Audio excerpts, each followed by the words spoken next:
Thank you for watching, liking, commenting, sharing, and subscribing right now. Hey everybody, I'm Chris Pirillo, and this is your Geek Out for today. The Geek Out is brought to you by GoToAssist from Citrix. You can take control of your IT world from one simple cloud-based platform. With GoToAssist, you can keep all of your systems up and running while keeping all of your users supported. Provide live or unattended support from anywhere, even from your iPad. And for a free 30-day trial, head over to GoToAssist.com, click the Try It Free button, and use the promo code Pirillo. Our top engager today from the LockerGnome application, which you can download for free on iOS or Android, is Sindre Johnstad. And he has been not just sharing from within the LockerGnome app itself, but also participating with us on Twitter. Yeah, see, I get to know you when you comment and rate and subscribe and follow and interact. I mean, this isn't just me that wants to talk about this stuff. You can participate too. Stay tuned. Over the weekend, I will be uploading a series of videos related to iPhone 5, comparing video footage from that to the 4S, also still shots, photos, actual images, and then potentially even comparing to other devices if I can get my hands on them soon enough. A few interesting articles on LockerGnome.com today. One, did you know that they're making a new Furby? It's going to be out soon. I don't know if it's going to sell as well as the first one, but what's different about the new Furby? According to our reporter, it's more annoying. I don't know how that's possible. We also posted an article on what is water. It could become the new commodity. It's not really in short supply here. I mean, we're in Seattle. It's not always rainy. We do have moisture. It doesn't actually rain much here compared to other places in the U.S. It's just always overcast. Well, not always, obviously. You've seen it in the vlogs. Has Star Wars, The Clone Wars, become better? I haven't even bothered to watch. I've seen a few of the episodes, but it's just not interested. I might have been interested if I was younger, and I'm a huge Star Wars fan, don't get me wrong, but yeah, Clone Wars just didn't do it for me. I guess some have said that it has gotten better-ish. New technology makes storage of data for millions of years possible. This is amazing news. Being able to archive your entire life may very well be a possibility. I mean, it is now. I mean, we're recording videos like I'm doing here and documenting so much of our life that would otherwise just disappear to time. Could you imagine wanting to watch your life over again? Even I wouldn't want to do that. I wouldn't want to watch my own life, and definitely not yours. Not to say that you have a bad life or anything, just that, come on, that's our lives are usually not that exciting. A survey reports that half of Windows 8 users prefer Windows 7. Now, I'm going to geek out about this in just another second or minute or so. I want to get through the rest of the news stories for today. But I've got some interesting perspectives on this matter, and I'm sure you do as well. But just give me a second to get through this other stuff first. Streetpong, traffic light of the future.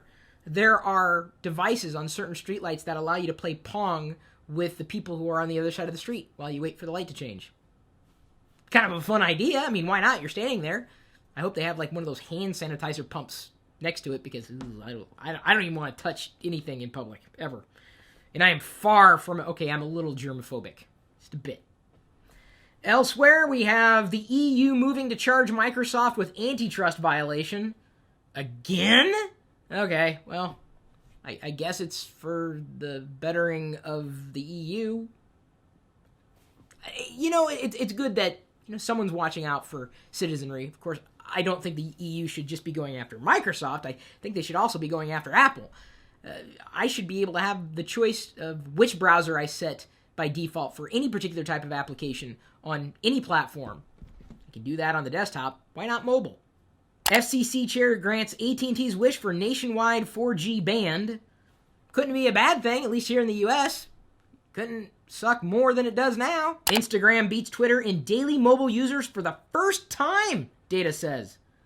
Wow, that's big news.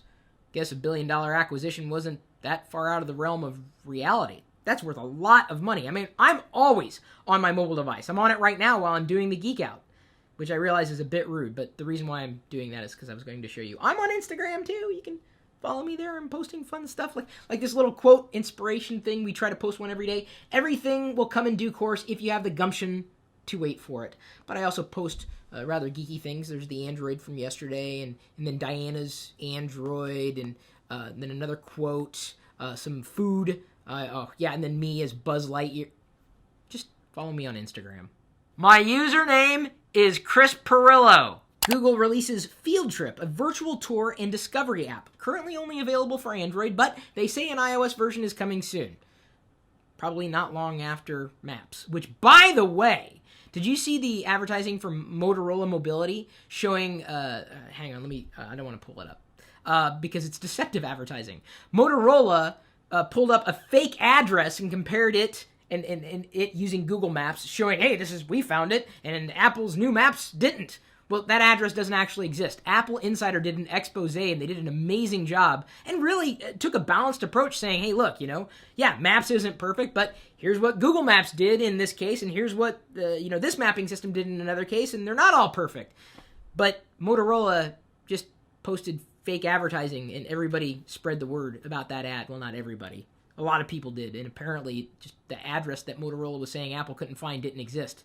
Who's to blame? Not Apple. I'm going to answer a few of your questions, but first I wanted to geek out about this particular survey that was released, because I know many of you are looking forward to Windows 8. Many of you are not. But the survey says it's split right down the middle, a survey of 50,000 Windows 8 users. This is from Windows 8 forums. They had reported this. And I've talked about change before and how people are kind of resistant to it. I think there's a lot of that at play, especially in relation to this type of change. People who have known and loved Windows are going to be in for a rude awakening because this is completely different. Indifferent could be good, but it could also be bad. You saw my dad, how he reacted to Windows 8 on a desktop with a traditional keyboard mouse, and he was kind of frustrated. He kind of got used to it, but it just didn't win him over. Then, you saw in a follow-up video, hopefully you saw in a follow-up video, he said when he actually touched a touchscreen PC and held it in his hand, something that was like an iPad, he got it. He said, yeah, it really worked well. So, Windows 8 can work if you have the right PC, if you're in the right, not just state of mind, but the hardware's got to work with the software, and I think that's the biggest disconnect users are going to have with Windows 8.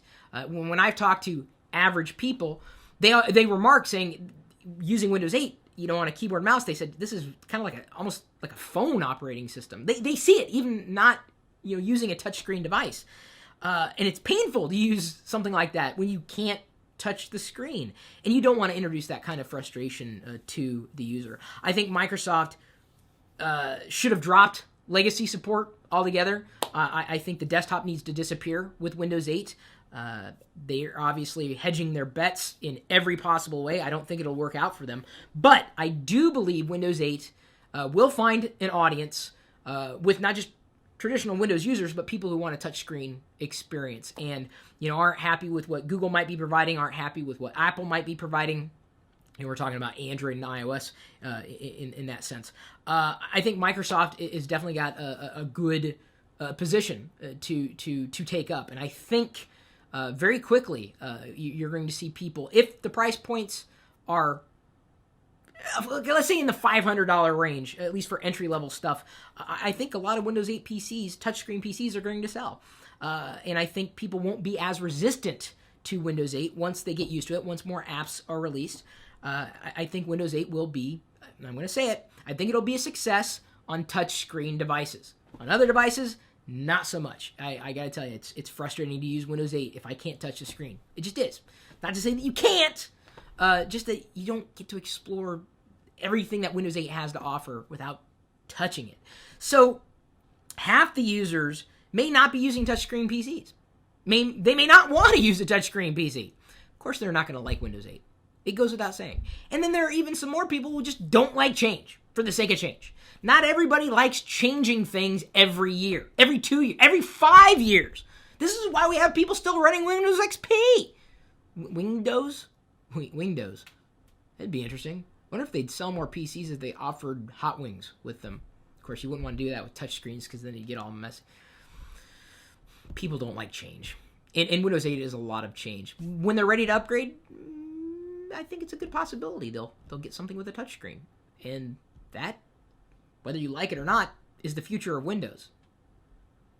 Agree or disagree? I could be, completely off base, but I was right about Windows Millennium Edition. I was right about Windows Vista. I'm hoping I'm going to be right about Windows 8 succeeding with touch PCs.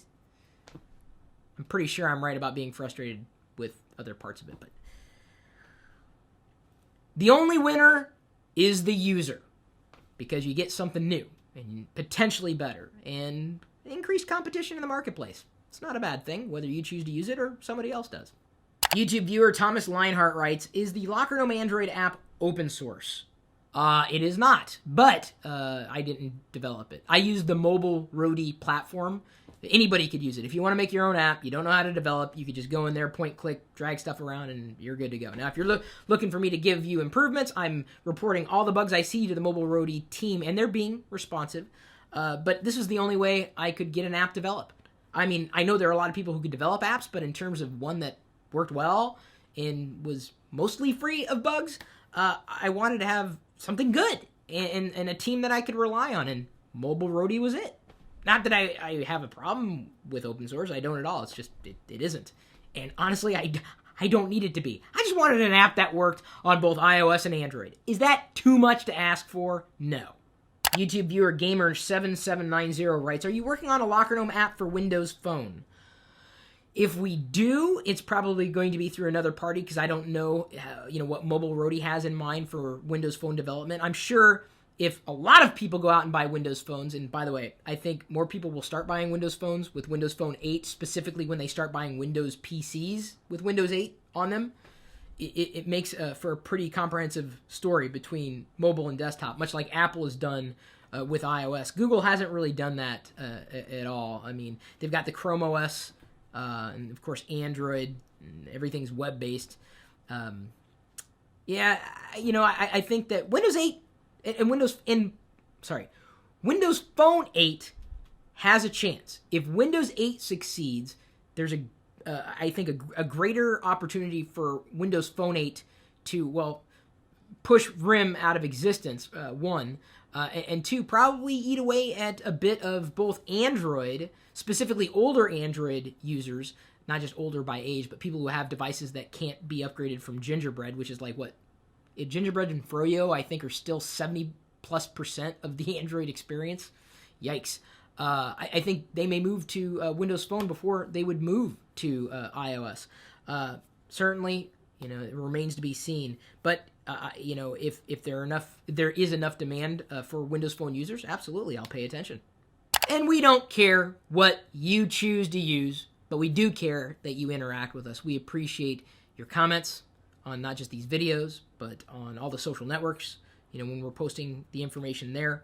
On our blog posts on LockerGnome.com. When you share those links with others, it means a lot to us. I mean, we put a lot of work. I mean, this is our day, is for you. So when you share it with others, we appreciate that. We also appreciate the likes. And even if you completely disagree with everything that I say, which is a little weird because I've said a lot of things, if you disagreed with everything, I didn't realize you disagreed with me so much. You like the effort. That's what this means to us. So thank you for that. And thank you for your support. And we couldn't do this without you. We'll see you later. My username is Chris Pirillo.